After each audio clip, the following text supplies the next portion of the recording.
भरत गोगावलेंना रायगडचे पालकमंत्री करा। गोगावलेंसाठी आता कार्यकर्त्यांनी रक्तानं पत्र लिहिलंय असा दावा आता पत्रातून केला जातोय। एकनाथ शिंदेंना एका कार्यकर्त्यानं रक्तानं पत्र लिहिलेलं आहे, विनंती केलेली आहे। गोगावले युवा प्रतिष्ठान सोलापूरचे समर्थ बिराजदारांच्या पत्राची आता सध्या जोरदार चर्चा होते। युवा सेनेचे सोलापूर शहर सचिव तथा भरत शेठ गोगावले युवा प्रतिष्ठानचे समर्थ बिराजदार यांनी स्वतःच्या रक्तानं एकनाथ शिंदेंना पत्र लिहिलंय। भरत गोगावलेंना रायगडचे पालकमंत्री करा, अन्यथा महाराष्ट्रातील प्रत्येक जिल्ह्यातील कार्यकर्ता स्वतःच्या रक्ताने पत्र लिहितील असं या पत्रामधून एकनाथ शिंदेंकडे आवाहन करण्यात येत आहे।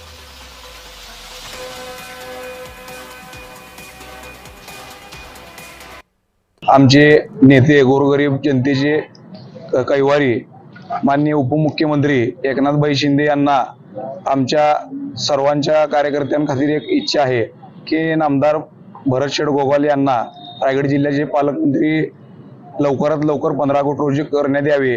या विषयावरती आता एखादा आमच्या रक्ताने स्वतःच्या रक्ताने लिहिलेलं पत्र आम्ही माननीय एकनाथ शिंदे साहेबांना जाऊन भेटून निवेदन देणार आहे। त्यामुळे आपण पाहतोय की भरत शेठ गोगावले यांना रायगडचं पालकमंत्री करा असं एका कार्यकर्त्यानं स्वतःच्या रक्तानं लिहित एकनाथ शिंदेंना ते पत्र पाठवून दिलेलं आहे।